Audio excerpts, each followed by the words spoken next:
Meraji, as Prem Rawat is widely known, speaks to people around the world about the possibility of finding inner peace and contentment.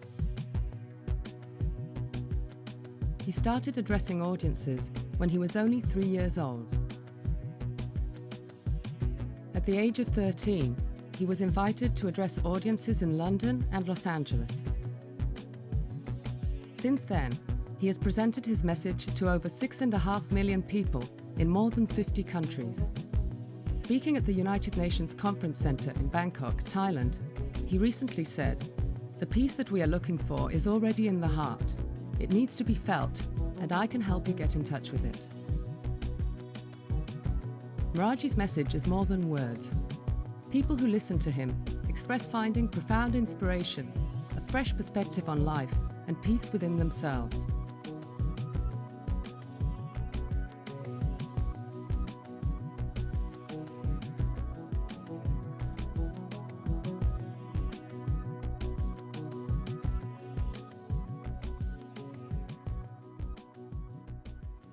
What is really, really simple? We live our lives, and there are many complexities. It's complex. We have relationships, good, bad, right, wrong. We have many judgments in our lives.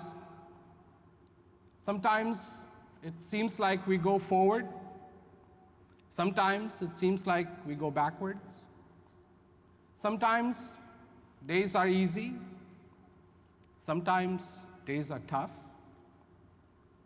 And looking through this complex window, it doesn't seem like something can be simple.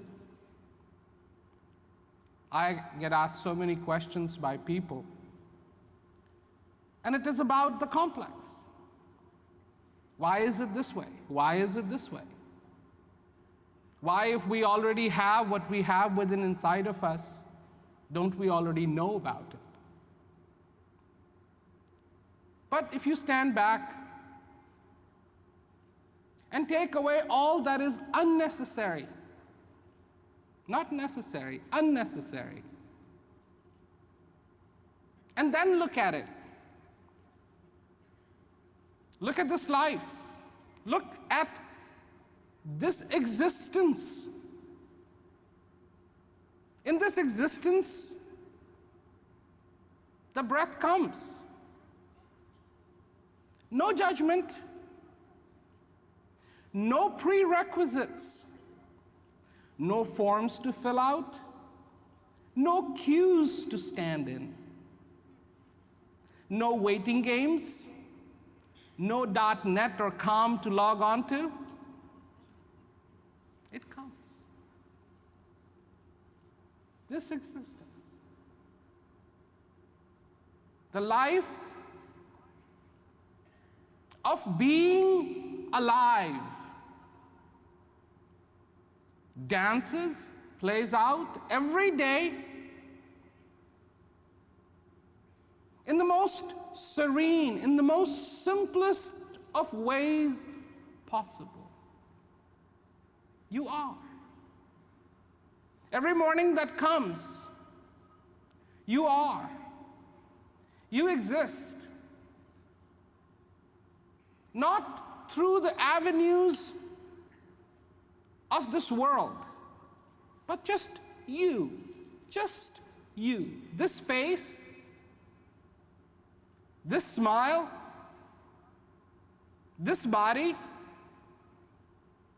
this breath, and this heart, and this time. And I find myself every day alive. Alive. Now, a lot of people sitting there going, well, wait a minute, it's not like that. Because then there's all these little problems, aren't there?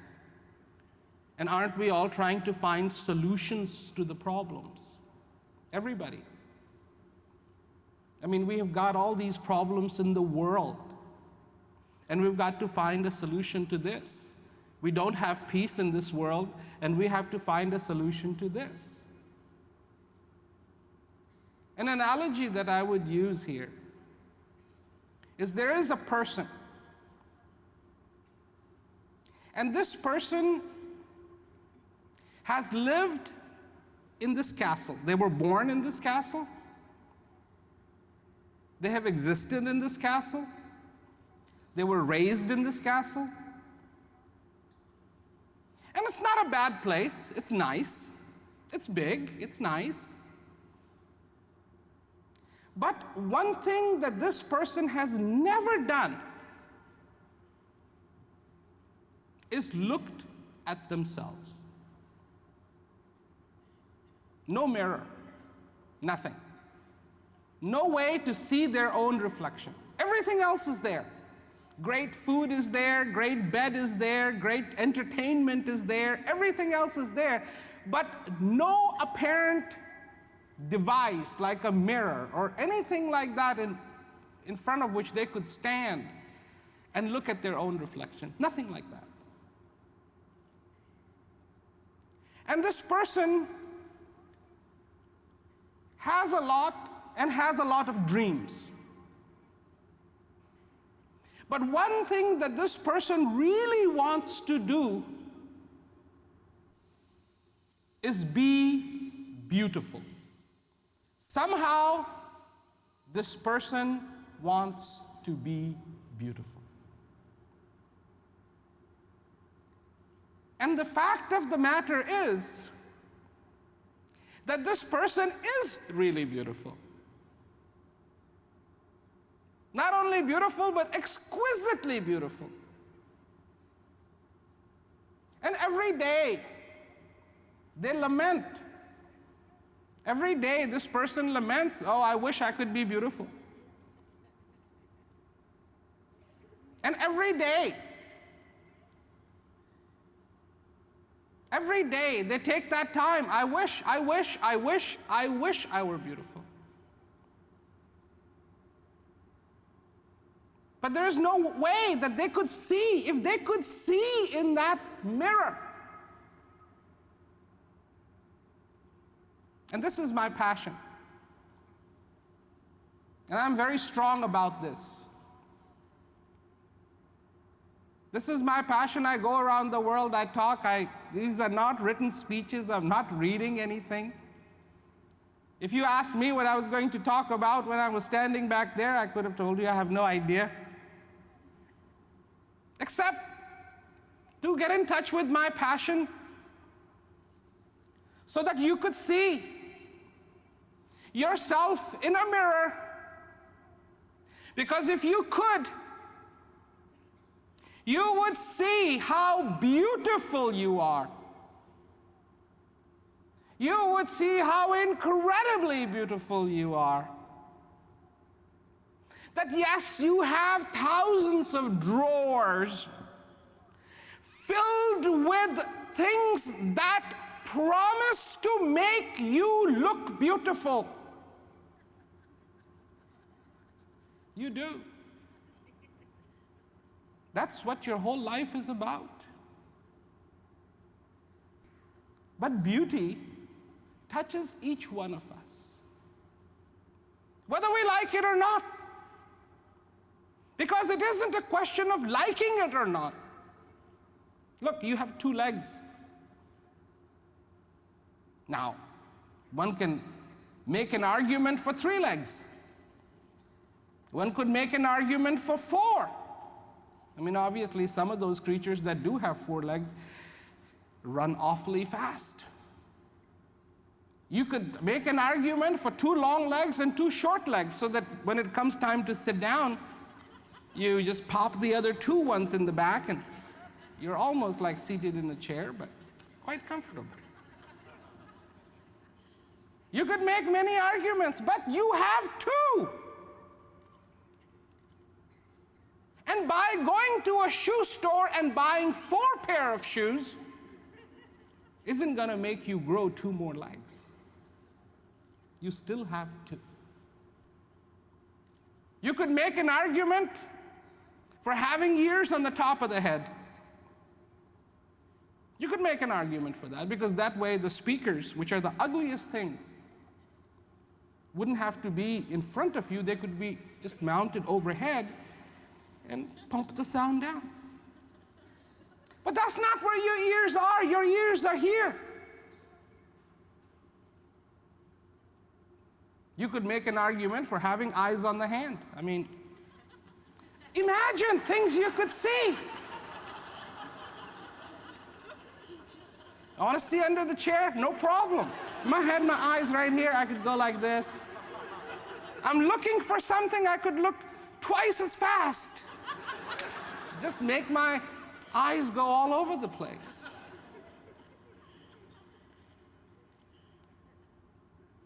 But that's not where they are. This is where they are.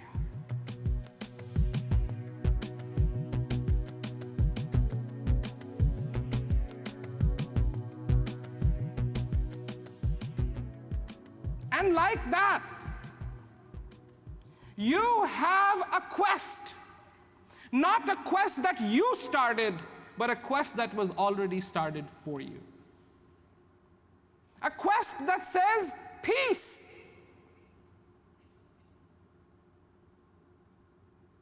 A quest that says love. A quest that says understanding. A quest that says joy. And this quest is also a quest for the joy that is not on the outside, but the joy that is on the inside. This quest is not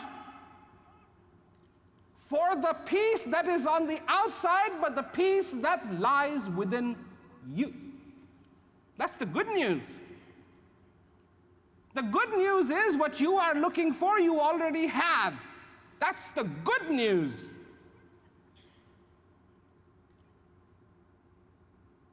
The beauty that you are looking for, you already have. And when the complexity is taken away, when the complex is removed, what is complex? Complex is doubt. Doubt is so complex. It's like one of these viruses that's got a thing sticking out like a sea urchin from every side. Complex. Doubt. Should we learn to live with it? Or should we learn to understand the very thing inside of us which says you do not need to be in doubt, you can be in clarity.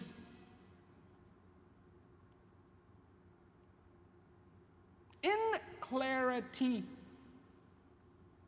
Because that clarity that you want, that you need in your life is within you. And I go place to place, and I offer people a mirror. And they go, I don't need a mirror. What will I do with the mirror? Because so much of our life is dedicated to understanding what is not us. What is not us? Who in our lives has introduced us to us? It's always someone else. Mr. So-and-so, meet Mr. So-and-so.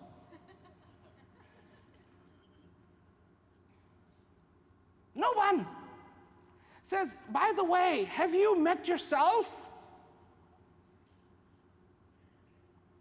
The people in this world, and I'm very aware of this fact, would listen to something like that and go, but that's just nonsense. Why would I want to meet myself?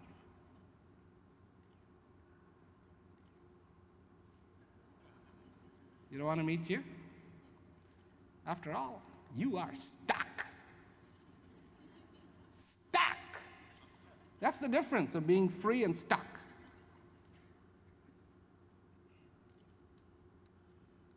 If you don't want to meet yourself, you are stuck with yourself. And the day you want to meet yourself, you become free to meet yourself. Free, not stuck. Don't be stuck. Be free to meet yourself. This is not about writing a book. This is not about writing a poem, because I will tell you what the real poem is. The real poem is the one that you say to yourself. That is the real poem. You want to hear about the best book ever written? I will tell you about the best book ever written. That's the book of thoughts that you write to yourself.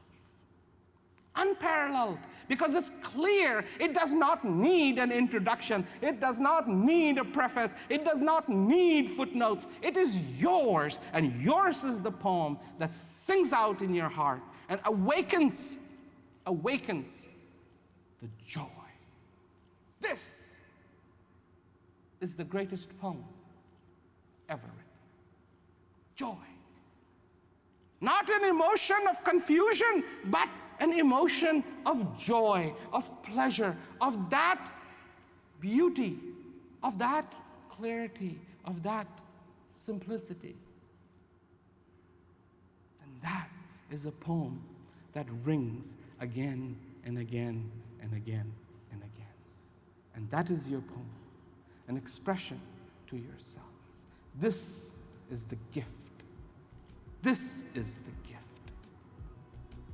The ultimate gift.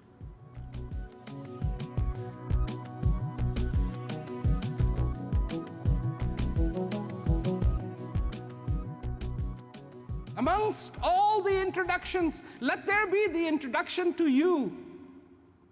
Amongst all the familiarity that you have in this world, be familiar with yourself as well. Don't be surprised by yourself. After all, in this entire life, you have to live with you. Other ones will come and go, they're transients, but you are you. From your very first breath till your very last breath, you are you.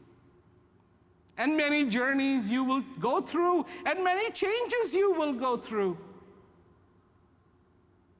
But the core will remain you.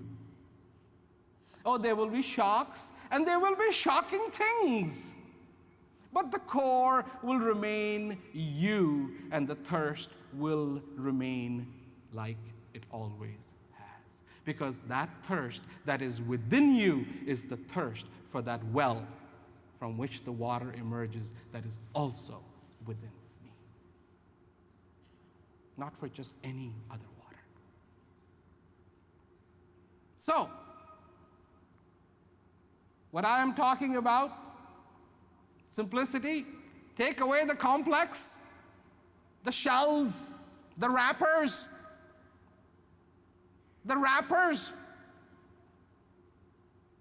For here lies a gift that is so perfect. It does not need to be wrapped. Take that challenge. We all say, oh yeah, but I want to make this gift as presentable as possible, so let me wrap it. There isn't a wallpaper in this universe perfect enough to wrap this gift of life that you have been given. There is no bow that is pretty enough that can do justice to what you have been given. The challenge in your life is to know you. The challenge in your life is to understand that beauty that lies within you and to have access to it whenever you want. In reality, not in some fiction, not in some, I think I am feeling peace. The other day, I was walking by the beach and everything was just so tranquil, and I think I felt peace. No. Is that how you eat when you are hungry? Yeah, and I was in this place and I think I had some food. No. Hunger needs to be satisfied, not in theory, my friends. When you get hungry, you look for food, not for recipe books. It's only when you are not hungry you can afford to look for recipe books. Oh, I wonder what would be nice to eat. When you're hungry, what difference does it make? You know, people diet, I try to diet, and then all of a sudden, when you get hungry, there's the cookies.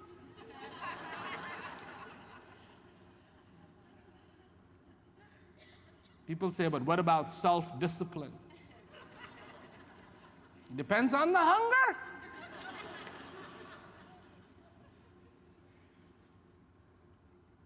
Because there is that time when the hunger becomes apparent. This life needs to be apparent, not something you live on the side. The gratitude for each day needs to be apparent, not something that plays in the back of your mind or your thoughts. The connection to this existence needs to be apparent, not something that happens when you finally sit down in your living room, close the lights, and burn some incense. It needs to be apparent. The clarity in this life needs to be apparent. Not responsibility of some people who have been given the guard of being clear. How will I know? I have a compass. And this compass has a name. And you know what it's called?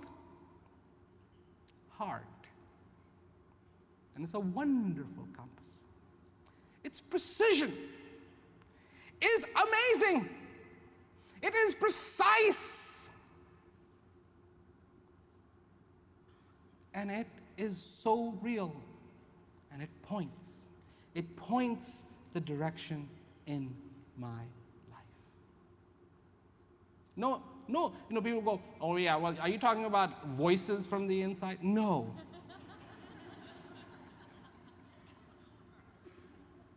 The heart doesn't tell you, buy that Peugeot.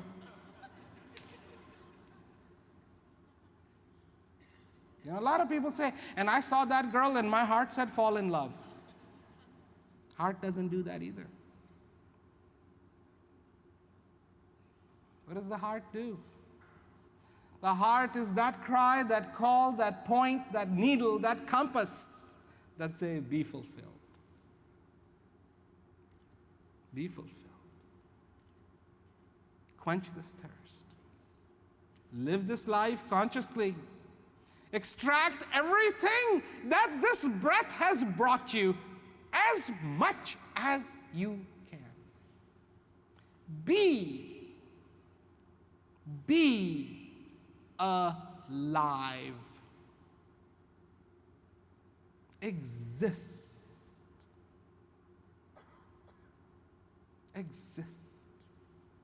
You know, some of us have gotten so good at being the ostrich syndrome. Dig a hole and bury your head. And the problems will go away. That's not living. That's not living. Living is when you feel from inside out, the joy of being alive. There needs to be peace in your life. And how far is it away from you?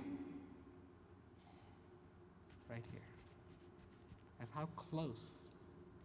That's how close it is, my friends. It is so close. So people say, when I was in India, you know, people say, so what do you do? What have you come to say? Well, there is a person, they're very poor. Very, very poor. And they beg each day. They live in a very poor hut. I happen to know that there's a gold mine under that hut. What do they beg for every day? They beg for understanding, they beg for love, they beg for so many simple things. That poor person happens to be all of us. That's what we beg for every day from other people. From our children, we beg for love and for understanding. There's a gold mine. And that gold mine is under your heart. And I know. Dig. Dig.